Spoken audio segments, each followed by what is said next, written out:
Hello, வாங்க சீத்தாப்பழம் சாப்பிடலாம். இது என்ன காயாட்டுக்கு? ஒரு பழம் கூட கிடைக்க மாட்டேங்குது. இல்ல. கிடைச்சிருச்சு.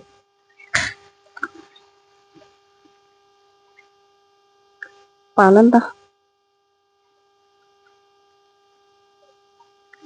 இதுதான் சீத்தாப்பழம், நாட்டு சீத்தாப்பழம்னு சொல்லுவாங்க. ஆனா நல்லா டேஸ்டா இருக்கும். பழுத்ததுன்னா நல்லா இனிப்பா இருக்கும். ஒண்ணுதான் கிடைச்சது.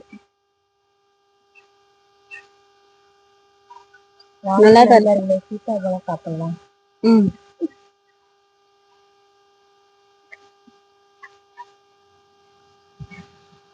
உனக்குலாம் இல்ல.